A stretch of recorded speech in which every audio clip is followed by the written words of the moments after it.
This is Robert Hatton. This is The Encourager.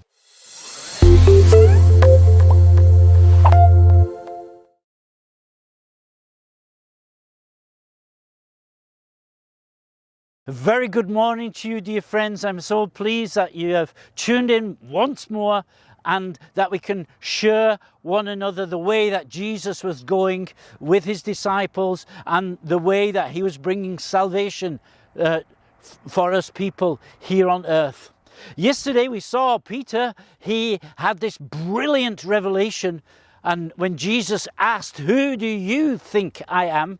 Peter it just came out. He just shot out of his mouth, "You are the Messiah. You are the Son of God." And Jesus, of course, he praised him and said, "This is a divine revelation that you have had." Now the Bible tells us and describes the people how they were and not how they should have been.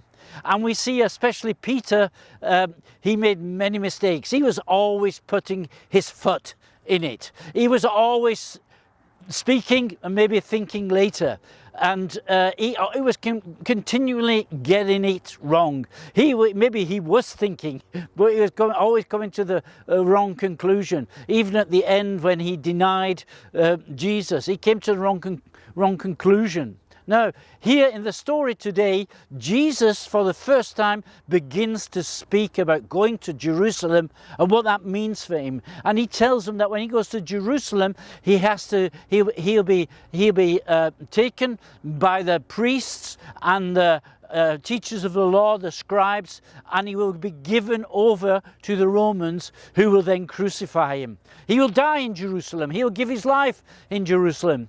Now Peter had been learning about the gospel, about the good news, about the joyful message of Jesus and the kingdom of God, and he's just about to understand what it means, and then Jesus comes with this thing about going to Jerusalem and dying.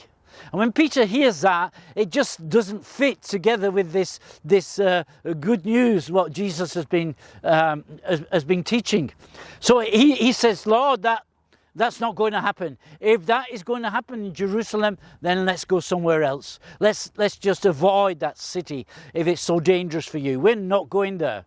And Jesus says, he's really very harsh to him, and he says, "Get behind me, Satan, because you don't."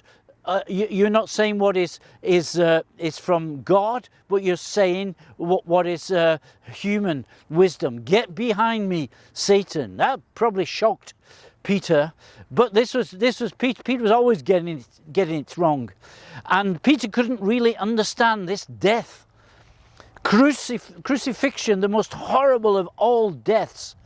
You know, what has that got to do with the good news of the kingdom of God? And it took Peter quite a long time to understand that. But in the end, he got it. And when Peter died, one of the church fathers, a man called Tertullian, he reports that Peter was also crucified. Now, another of the church fathers, he gives us some more information. And he says that actually when Peter was going to be crucified, he asked not to be crucified like Jesus because he said he was unworthy of such a death, but rather he wanted to be crucified with his head at the bottom and his feet at the top. He was crucified upside down. Now, after Jesus has shared this with his disciples, and after Peter had been rebuked for his not very wise comments, Jesus looks at the 12 disciples, and in the meanwhile a number of people have gathered around, and he begins to tell them, he says, "If you want to follow me, then take up your cross, deny yourself, and come follow me. Come and go this way that I'm going."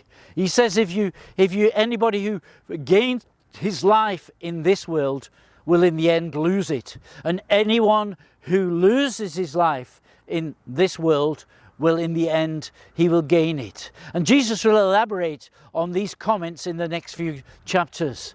But the challenge for us today is that we follow Jesus with all of our heart. And that sometimes means that we have to make sacrifices. That sometimes means that we have to give some stuff up, give it to Jesus and follow him, and that we stop doing some things which maybe are okay, but they're hindering us on our way with Jesus. That's a challenge today, and with this challenge I'll leave you for now.